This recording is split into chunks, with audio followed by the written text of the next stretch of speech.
Shalom et excellent mardi à tous les valeureux guerriers de Christ.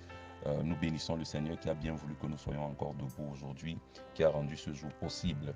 Et aujourd'hui, dans le cadre de prière lumineuse, nous voulons développer la thématique vaincre la paresse pour dépasser ses limites. Alors nous allons ouvrir nos Bibles dans le livre de Proverbes, chapitre 6, le verset 9 qui dit: Paresseux, jusque à quand seras-tu couché? Quand te lèveras-tu de ton sommeil? Bien-aimé dans le Seigneur, l'une des caractéristiques ou alors l'une des preuves que nous sommes paresseux se trouve dans le fait que nous aimions le sommeil plus que le travail.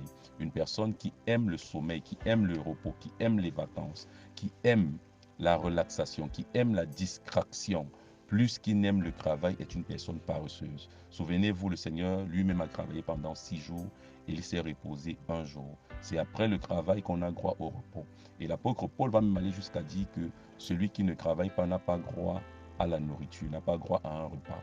Bien-aimé dans le Seigneur, quiconque aime le sommeil ne pourra jamais dépasser ses limites. Est-ce que tu sais, bien-aimé, que lorsque Satan veut finir complètement avec ta vie, il y a des domaines de ta vie qu'il va simplement activer ou paralyser.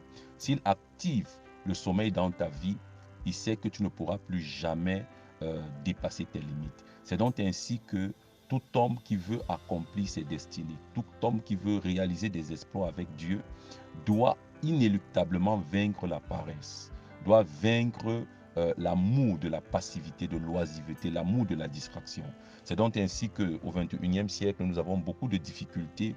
Pourquoi? Avec l'avènement des réseaux sociaux. Les réseaux sociaux sont devenus un très grand piège qui favorise et qui amène la grande majorité à être passif et oisif. En d'autres termes, cela cultive en l'homme la paresse. Voilà pourquoi lorsque toi, qui veux accomplir de grandes choses avec le Seigneur, tu dois garder à l'esprit qu'aucune destinée ne s'accomplit dans la passivité ou dans l'oisiveté. Toute destinée s'accomplit dans la diligence et le travail. Nous voulons donc prier.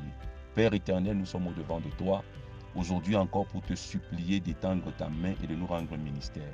Père, tu nous as créés à ton image. Nous refusons donc, Père éternel, d'être une image biaisée de ta personne. Nous voulons être une image originale de ta personne, dans le sens que toi, tu as travaillé. Aide-nous également à nous déployer dans le travail pour pouvoir dépasser toutes les limites qui ont été placées dans nos vies. Merci éternel, mon Dieu et mon roi.